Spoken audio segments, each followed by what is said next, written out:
jende asko ezagutu dugu eta leku asko ezagutu ditugu taldeari esker. Nire Euskal Herriko ezagutza ez litzake berbera izango, talde honetan egon izan ez banintz. Eta horrekin batera, leku bakotxean aurkitzen duzun jendea eta batzuetan ez da erreza famarena, gure gara infamatuak, coño, o sea. Yo lo recuerdo como que era una maravilla, o sea, porque ibas a ensayar, tal, te lo pasabas bien, luego salías, luego... O sea, una temporada, aunque no me acuerdo mucho,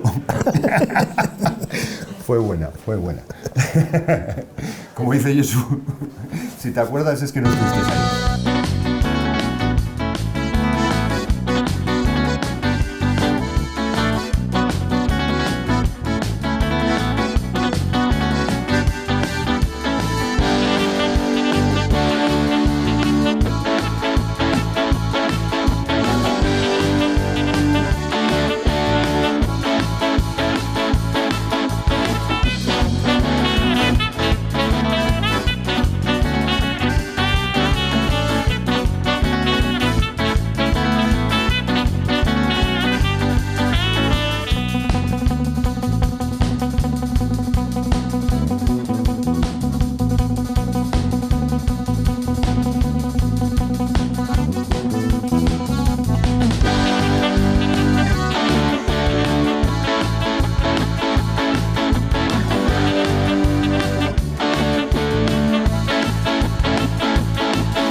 Etorri ziren Gari eta Josu, gure urte hurrena ospatzea printzipalera Gasteizen.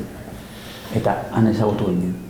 Eta gero, etorri ginen Meikoletara kontzertu bat egitera. Eta hori izan zen, duela hilabete, hementxe bertan izan zen. Mundiala izan zen. Eta hantxe bertan, hor kanpuan izan ziguten. Nahi ez zute parte hartu gure kontzertutan? Noski hori, horrela izan zen. Nik bidea esango nuke izan zela, guk Joseba Tapiaren taldean egiten dugu kobren sekzioaren lana, eta Josu etorri zen Tapiaren kontzertu bat ikustera Renterian, Atlantikaldian. Eta egun hortan egon ginen pixkat berakin. Eta gero jau prestatzen hasi zirenean berak uste dut Gotzon Barandianarekin hitz egiten esan zion pentsatzen zuela Tapiaren kobre sekzio hori ongi izan entzela honetarako eta hortik iritsi zen. Imaginatu. Gauza asko imaginatzen dugu, batzutan ere amestu egiten ditugu eta gero gertatzen dana, errealidadeak, zeharo desberdina izaten da beti. Osea, ez dizu kontatuko zelan imaginatzen genuen hau edo zelan imaginatzen nuen hau, baina oso ezberdina da, zentzu guztietatik, osea, egunero, ez usteko zerbait gertatzen zaigulako, nik ez nuen pentsatzen beken jotzeak zentzurik izango lukenik, pentsatzen nuen, Bilbon egingo dugu berriro, lehen egin genuen 2.000 pertsonen aurreko kontzertu bat, 2 egunez, 4.000 pertsona, igual bekera sartuko dugu 5.000, eta alako batean dana disparatzen da. Eta horrekin batera, dana bihurtzen da haundi, dana bihurtzen da ezberdin, dana bihurtzen da estresanteagoa, dana bihurtzen da arduratsuagoa, eta niretako ertzainak ginen talde asko xumeagoa oraintxe irudikatzen ari garena baino.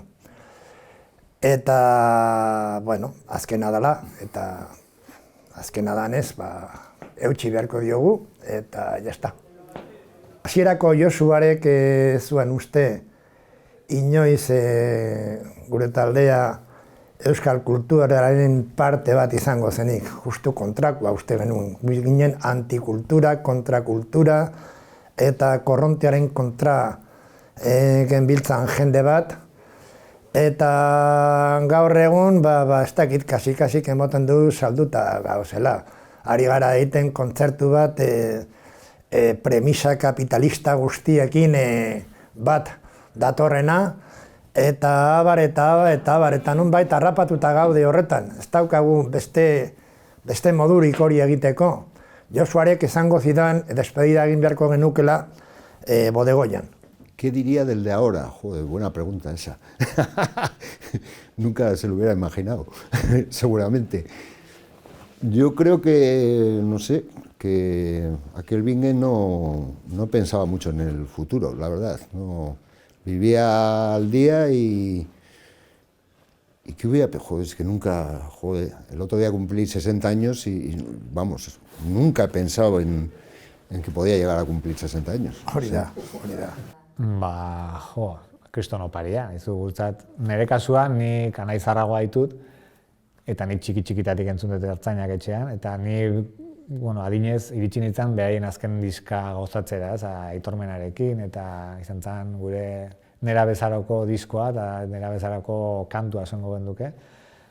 Gu gainaz musika klasikotik entozen, eta laukote bat olako musika jotzen entzutea lehen aldiz, euskal musika eta ertzaina, izan zen nahiko mitifikatuta daukagun gauza bat. Eta Franziskok esan duen bezala, 20. urte horrenean gure kontzertuan, guretzat hori izan zen baita oparia, beraie gurekin kantu hori zuzenen ematea, zenik ez dut noizbait eman zuten laukote batekin, gaina beraien herrian, eta guain bira hau egitea beraiekin, guretzat kristoneko sorte izan da, eta disfrute handi bat.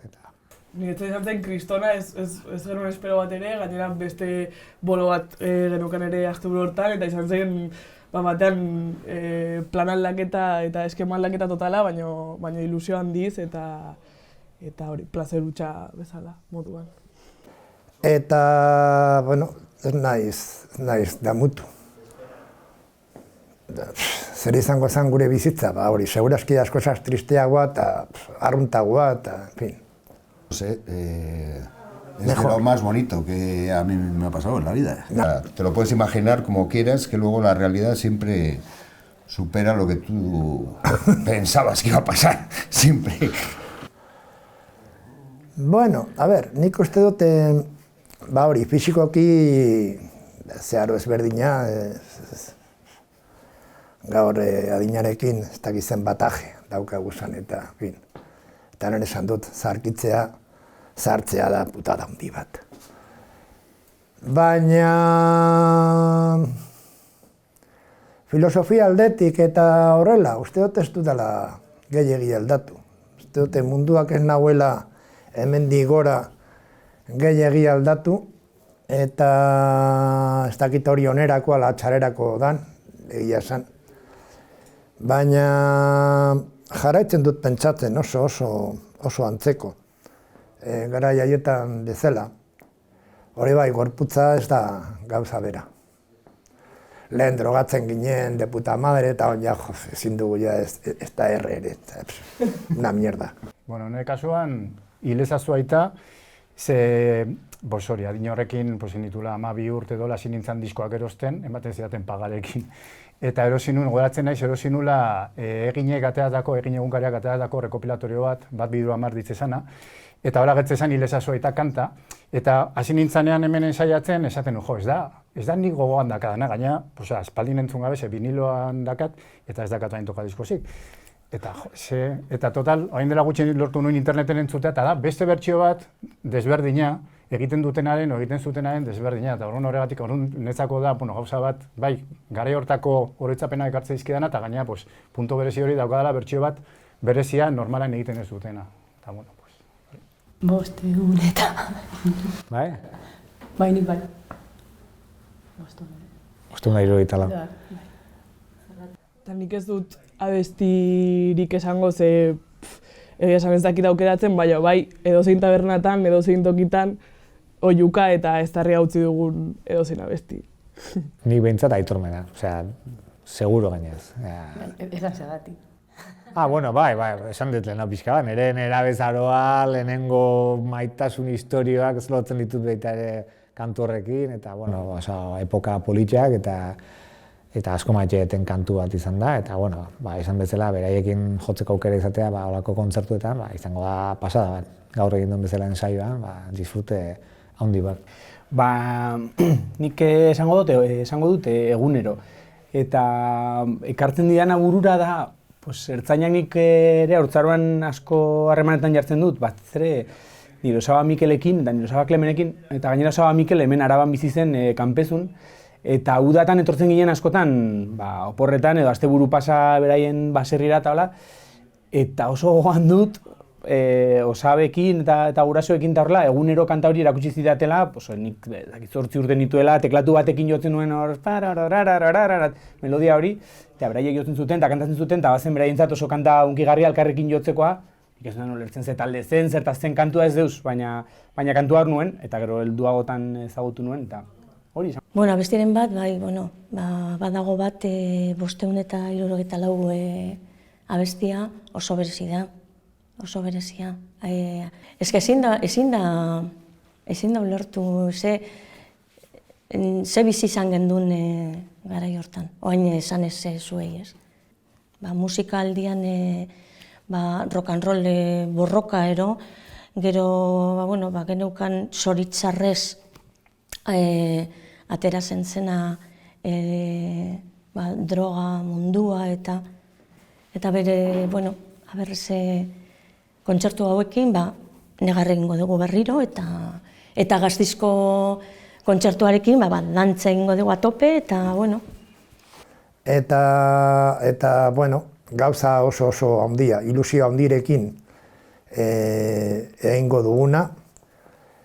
Eta hori bai, hurrengo egunean bukatu da, harakiria egingo dugu Mendizabalan, ezpatak oso ondo zorroztuta, utxik ez egiteko.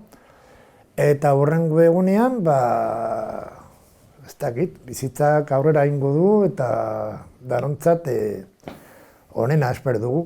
Gora Euskadi askatuta eta apurtu bokadillo. Pues sí, Gora Euskadi también. Gora Euskadi, Bueno, a ver, hori, espero dugula azkeneko kontzertua festa handi bat izatea, espero dugu gozatzea,